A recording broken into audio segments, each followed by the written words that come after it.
Hola, muy buenos días. Soy Sebastián Herrera, médico internista y reumatólogo. Es un placer participar en este 13ª jornada de lupus para pacientes. Vamos a hablar hoy de un tema que me apasiona, redes sociales en lupus eritematoso sistémico. Vamos a empezar con mis conflictos de interés. Tengo unos podcasts propios, manejo mucho la parte de redes sociales, pero no recibo pagos para esta presentación. Soy un apasionado del tema, pertenezco a la mesa de comunicaciones de la Asociación Colombiana de Reumatología y hago parte del comité ejecutivo de Young Grappa con el manejo de redes sociales. Vamos a iniciar hablando del papel de la reumatología en las redes sociales. Y esto es interesante porque una red social es cualquier sistema en Internet que nos permita tener un diálogo entre personas. Entonces una red social puede ser Facebook, puede ser Twitter, puede ser WhatsApp, puede ser YouTube. O sea, incluso pueden ser páginas web donde haya un blog, donde haya un foro que permita que las personas se comuniquen. Por eso tenemos que tener en cuenta que las redes sociales son una oportunidad de diálogo en reumatología, son oportunidades de interacción y son oportunidades que nos permiten aumentar la visibilidad de temas que nos interesan, en este caso lupus eritematoso sistémico. Aproximadamente el 50% de la población mundial tiene menos de 30 años y más del 50% o más o la mayoría de las personas mayores de 50 años van a ser parte de algún grupo de red social. Y como tal tenemos que aprender a manejarlas, no solamente como reumatólogos, sino también como pacientes o personas que conviven con la enfermedad o cuidadores. Por eso tenemos que saber cómo manejar las redes sociales en reumatología y en este caso en específico el lupus eritematoso sistémico. Ahora, las redes sociales nos van a permitir interactuar, construir relaciones y confianza con pacientes, permitirles llevarles información y que nos conozcan un poco más como profesionales. Adicionalmente nos podrían permitir mostrar políticas o servicios de nosotros como reumatólogos hacia las personas que pueden utilizar nuestros servicios, por ejemplo, personas con lupus eritematoso sistémico o las personas que son cuidadoras de estas. Adicionalmente nos puede permitir a nosotros interactuar con otros profesionales de la salud. Yo como paciente puedo interactuar con un reumatólogo si tiene una red social donde trae educación, pero adicionalmente puedo interactuar con un fisioterapeuta, con un rehabilitador, con un neurólogo o cualquier otra especialidad de la medicina.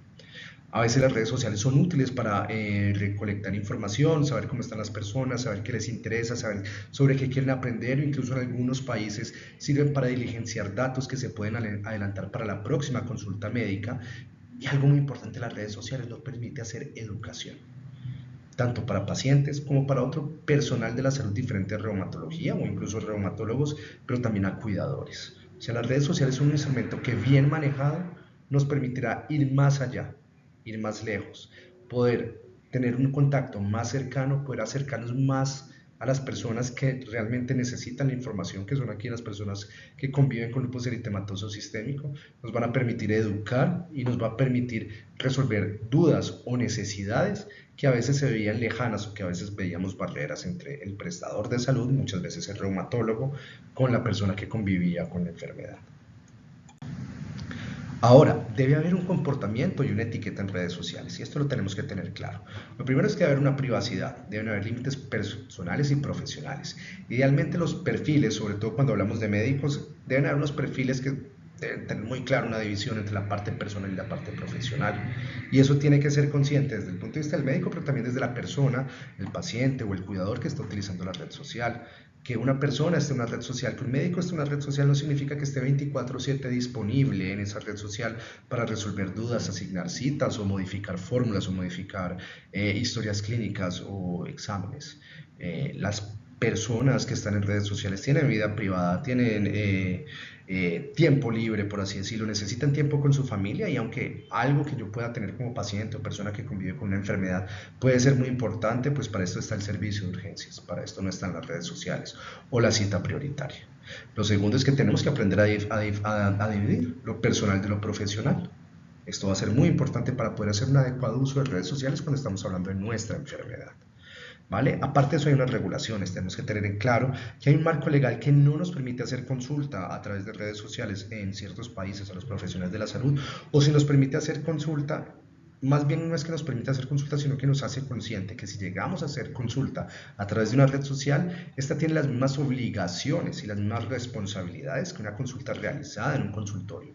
Por eso la mayoría de las veces no se recomienda a un médico dar consulta a través de redes sociales, porque tiene la misma obligación legal a como si eso fuera una consulta en un consultorio.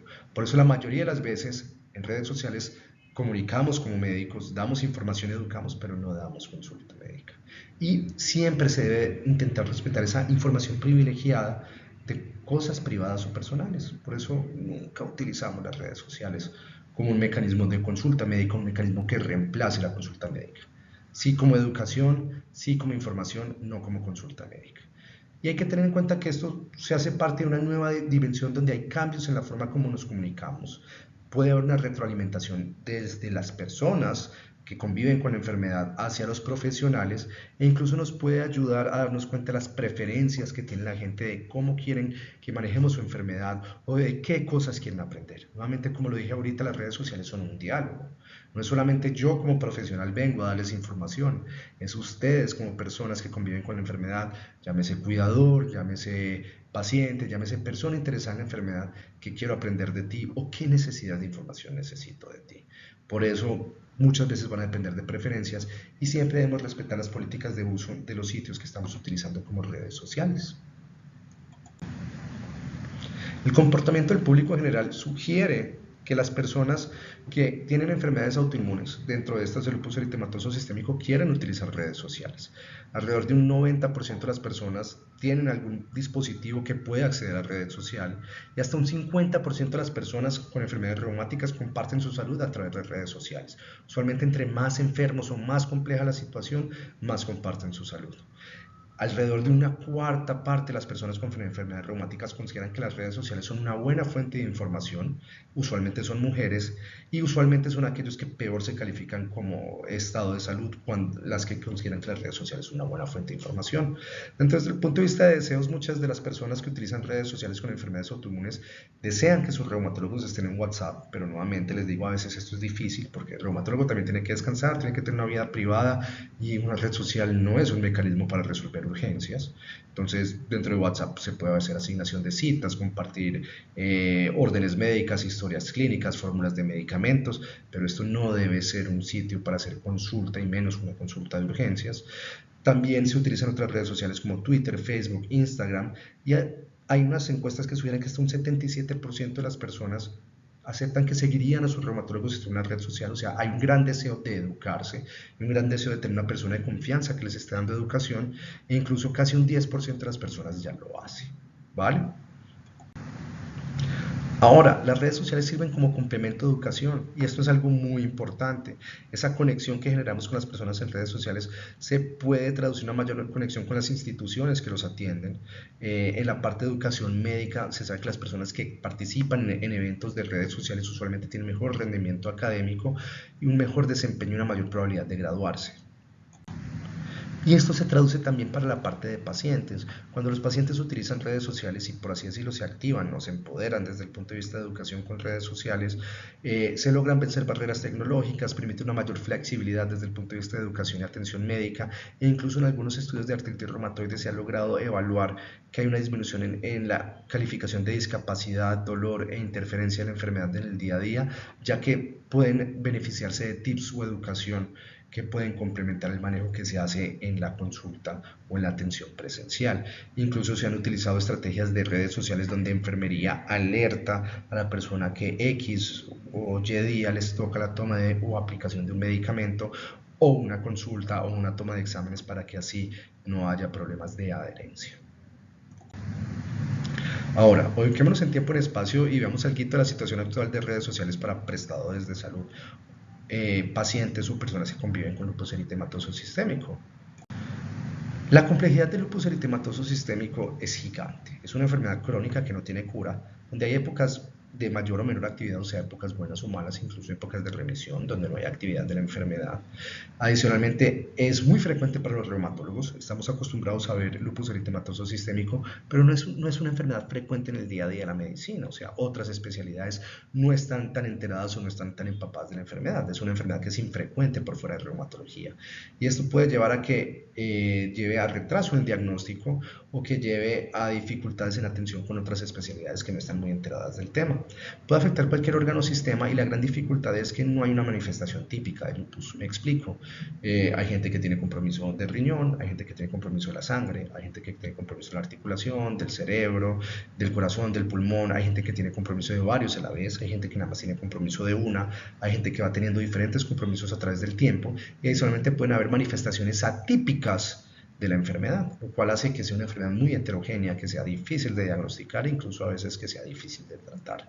Puede aparecer en cualquier momento y en cualquier género, pero tiene una característica, es que tiene una gran preferencia por mujeres en edad fértil. Le gusta mucho la etnia negra, hispana o asiática, que usualmente en los sitios donde más se produce información, que es Europa o Estados Unidos, son etnias que a veces tienen dificultad para acceso a la parte de información y que son lugares donde usualmente producen muy buena información para ellos en inglés o en su idioma local, pero que a veces no se puede extrapolar para la parte de Latinoamérica o para la parte de Colombia, y eso lo debemos tener en cuenta.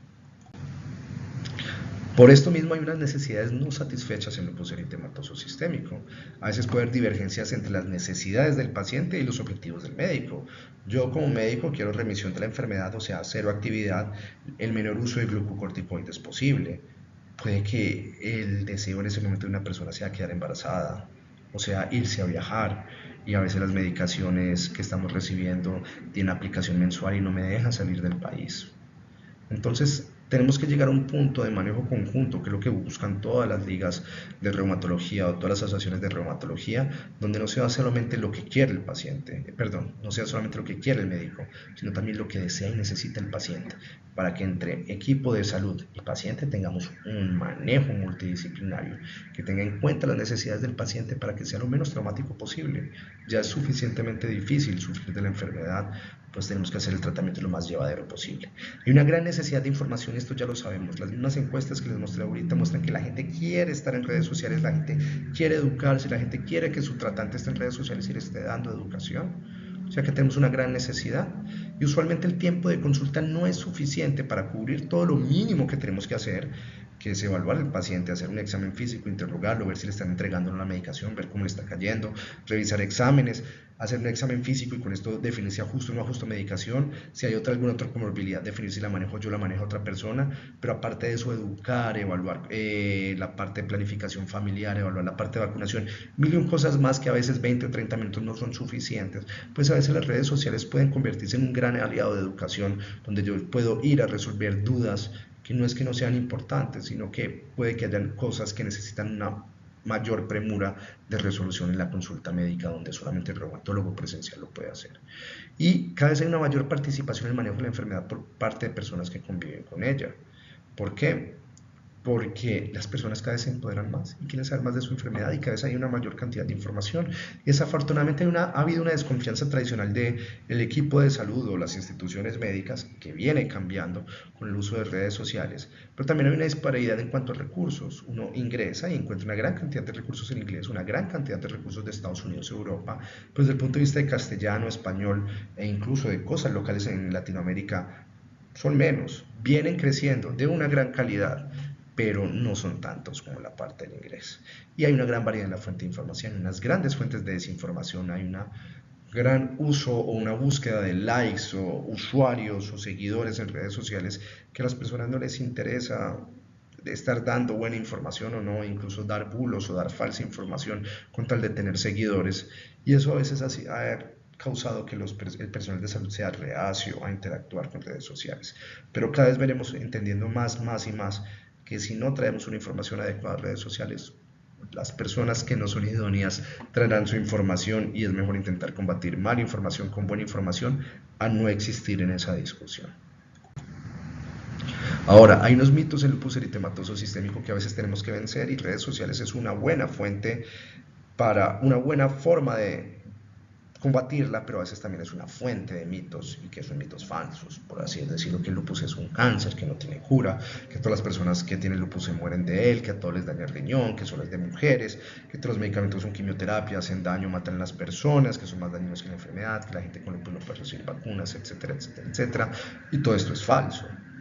El problema es que es mucho más llamativo y jala más clics un titular que diga murió de lupus o la vacunaron y se murió de lupus, a un titular mucho más prudente que usualmente utilizamos la comunidad médica en reumatología, que es baja probabilidad de complicaciones por vacunas en lupus.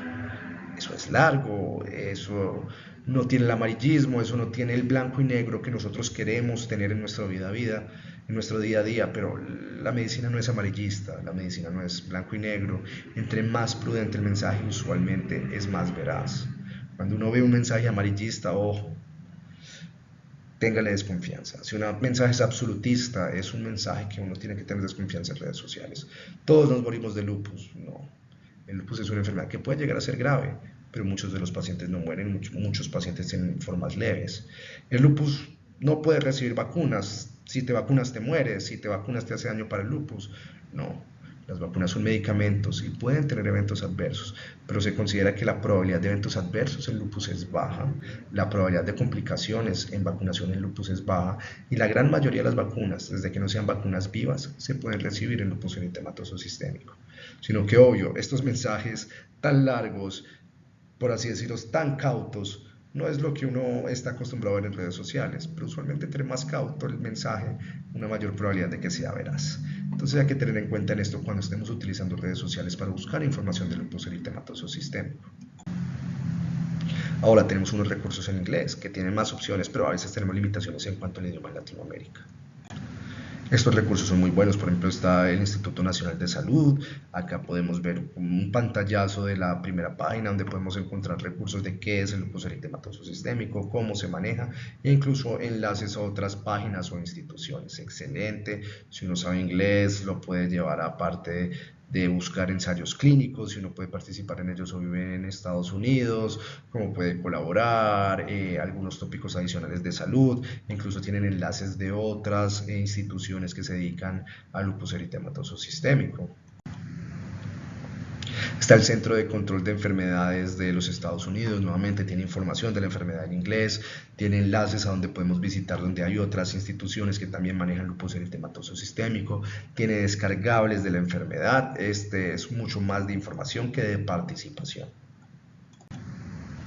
Está la Fundación de Lupus de América, que esto es www.lupus.org, es una gran institución donde hay enlaces a grupos de soporte, a comunidades de pacientes, a recursos de educación, tanto médico como para prestadores de salud no reumatólogos, como para personas que conviven con lupus y como para cuidadores.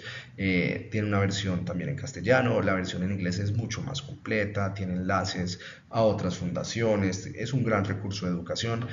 Pero si vamos viendo un patrón es que todo esto generalmente está basado en páginas web. Y esto era muy innovador en el 90, en el 2000, pero obviamente ya cada vez queremos que las cosas estén en redes sociales. La gente cada vez visita menos páginas web, pero estas cosas que les he mencionado, sobre todo el Lupus Foundation of America, están en redes sociales.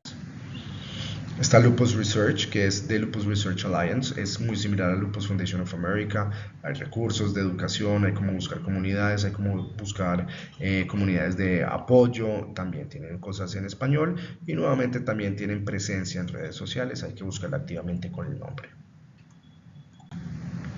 La Asociación del Colegio Americano, el Colegio Americano de Reumatología, que es por así decirlo uno de los grandes referentes de reumatología en el mundo, tiene unas páginas dedicadas para pacientes donde hay información de la enfermedad. Tiene buena información, pero es nada más la página web y ya. Ellos tienen presencia en redes sociales, pero usualmente se dedican más a la parte gremial o la parte para reumatólogos que para la parte de pacientes. Está la Asociación de Enfermedades Autoinmunes, está muy dedicada y muy enfocada hacia la parte de pacientes, desde educación hasta participación y grupos de apoyo, pero nuevamente en inglés. Está Lupus 100 o lupus100.org, es una página web que ya tiene años, que está en múltiples idiomas, donde se pueden encontrar 100 preguntas o las 100 preguntas más usuales en lupus eritematoso sistémico que han tenido respuesta por parte de la comunidad médica con experiencia en lupus eritematoso sistémico. EULAR, que es la Liga Europea de Asociaciones de Reumatología, tiene un programa de pacientes, compañeros o acompañantes de investigación. Es muy interesante porque incluso algunos de estos pacientes ya se eligen para participar en proyectos de investigación de la Liga Europea de Asociaciones contra Reumatología, pero todavía está algo en pañales. Usualmente hay una predominancia de la parte en inglés. Algunos países han traducido sus materiales educativos o cómo participar, pero en la parte de Latinoamérica esto no tiene presencia, esto es europeo. PANLAR, que es la Liga Panamericana de Asociaciones de Reumatología, tiene un encuentro de pacientes anual, tiene unas cuentas en redes sociales donde podemos buscar más información, y aparte de eso están muy de la mano de ASOPAM, que es la red de asociación de pacientes panamericanos. PANLAR está tanto en inglés, en portugués y en castellano, por eso aparece acá en la parte de inglés. Y hay unos recursos en castellano que cada vez vienen en crecimiento y son de una excelente calidad. Entonces, nuevamente el CDC, el Centro para Control de Enfermedades de los Estados Unidos, tiene una versión en castellano. PANLAR, como les dije ahorita, tiene una versión en castellano, y si lo quieren encontrar, ahí está la parte en Twitter, pues también los pueden encontrar en Twitter como en ASOPAN, que es la parte de pacientes, y los pueden encontrar así también en Instagram. El Lupus Foundation of America nuevamente tiene una versión en castellano donde hay recursos para descargar, PDFs con educación, videos que nos permiten aprender más de la enfermedad, hay tips de fatiga, de manejo de medicamentos, de la parte de programación o planificación familiar. Es un excelente recurso. El Instituto Nacional de Salud también tiene unas versiones en español, pero es más académico, es un poquito más frío, más tradicional, por así decirlo, más clásico en la forma de traer la información, pero es un buen recurso y tienen enlaces a otros sitios. Nuevamente, el Colegio Americano de Reumatología tiene una plataforma también en español donde tiene la descripción de las enfermedades y algunos datos o información importante de medicamentos, de manejo del día a día, de recursos para pacientes y cuidadores. Está en castellano, aunque la traducción a veces no es la mejor, la traducción a veces se lee un poquito rara, pero es una buena fuente. Pero nuevamente, como les dije, muchos de estos no tienen una gran presencia en redes sociales. Las podemos buscar, pero hay que tener en cuenta que a veces la presencia en redes sociales es muy académica, muy dirigida a médicos, pero a veces hay datos que nos pueden interesar e incluso reportan o muestran información que nos pueden interesar como pacientes. Ahora viene algo muy importante, y es Hablemos de Lupus.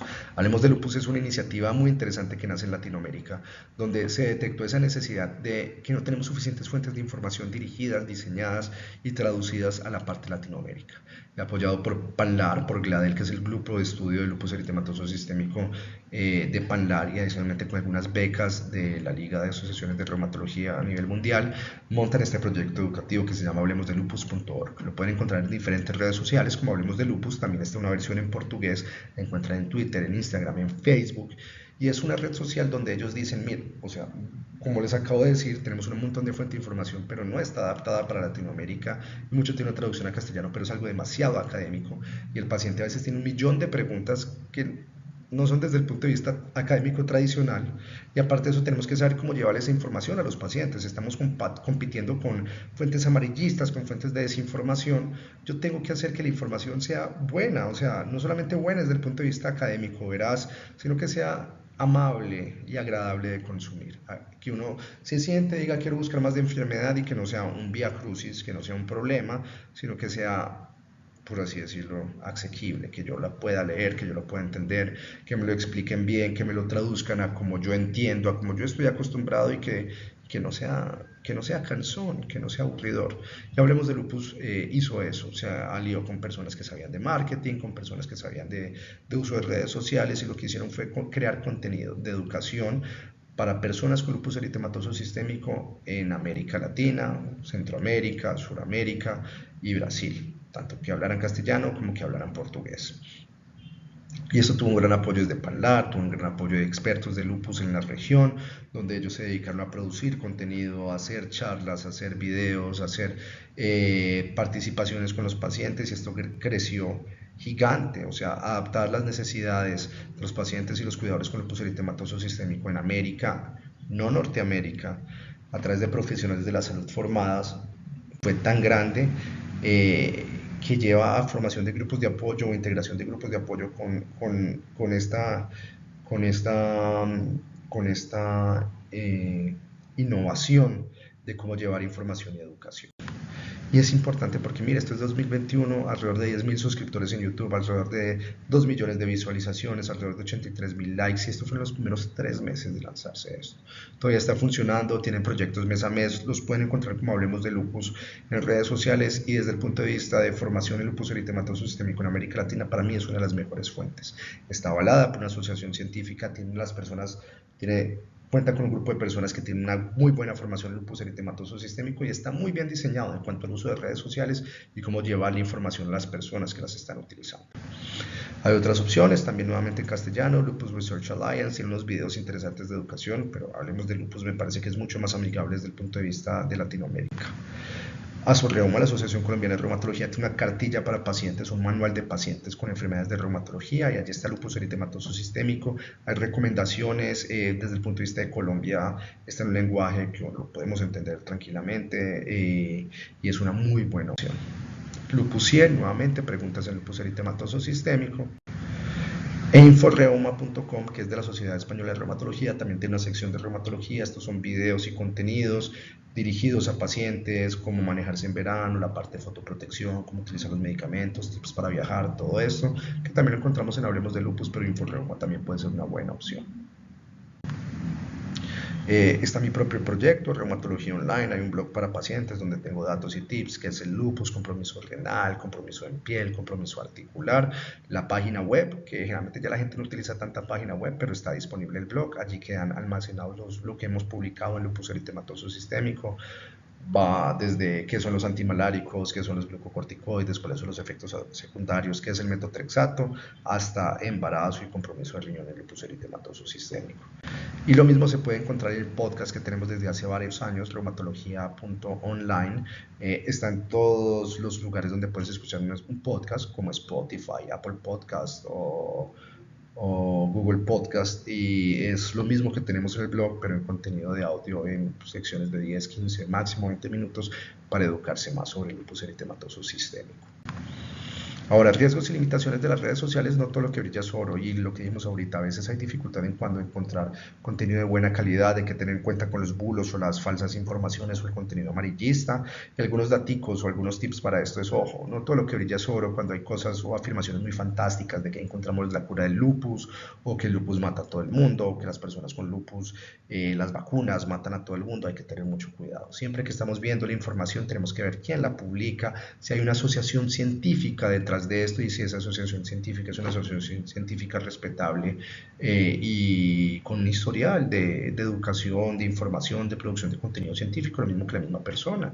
No es lo mismo que yo diga algo a título personal a que yo diga algo a título mío, más el tiempo que llevo publicando, las asociaciones en las que participo, si soy miembro de alguna asociación científica o si estoy como representante de alguna asociación científica. Hay que tener mucho cuidado con esto. Recomendaciones, entonces, ojo a las fuentes de información, ojo con dar información personal, ojo con las personas que están vendiendo cosas muy fantásticas. Ojo, siempre todo lo que ustedes consuman en redes sociales, si les llama la atención, anótenlo, y mi gran recomendación es siempre consúltenlo con su médico tratante. A nosotros no nos molesta que nos pregunten, a veces notamos que las personas como que tienen ese temor de preguntar, o incluso creen que porque ya me han hecho 3 preguntas en la consulta, ya me han hecho demasiadas, y la respuesta siempre es, pregunte lo que quiera, para eso es la consulta y esto es su consulta. Y prefiero que me haga 1000 preguntas a mí de cosas que leyó en redes sociales a que me diga mentiras, o que vaya a hacer algo y terminemos haciendo algo mal hecho porque no confió en mí, o porque lo leyó en una red social y tuvo miedo de preguntarlo a mí. Créanme que siempre nosotros nos levantamos con la mejor intención de dar el mejor tratamiento posible. Y así las redes sociales están llenas de desinformación, o entendemos la información como no era, o quedamos con una falsedad de lo que es. y es 1000 veces mejor. Listo, vaya, lea, estudie, edúquese, es mucho mejor que aprendamos de nuestra enfermedad. Yo les acabo de dar unas fuentes muy interesantes, pero si encuentras información en otra parte, antes de aplicarlo, o antes de creer que eso es la verdad, discútelo con la persona que más lo sabe y que más sabe de usted, que eso es un médico tratante, es un reumatólogo. Mensajes para llevar a casa: las enfermedades son complejas, el lupus eritematoso sí que lo es. Necesitamos información de alta calidad. Tenemos unas necesidades insatisfechas en la región, pero que cada vez venimos llenando. Hablemos de lupus o reumatología online, PANLA. O sea, cada vez hay un mayor contenido en español o castellano, la Sociedad Española de Reumatología. O sea, tenemos de dónde consumir. ¿Vale? Hay una necesidad de diálogo entre todos los involucrados, y ese diálogo no es solamente yo produzco contenido, lo monto en redes sociales y me das un like, sino que también es lo que yo consumo. Voy y pregunto a mi médico si es verdad o no, o cómo esto me puede afectar a mí. Esto es un público potencial inmenso el que está en redes sociales, y las podemos utilizar de la mejor manera para que todos tengamos los mejores desenlaces posibles. Ha sido un placer estar hoy con ustedes. Hasta pronto.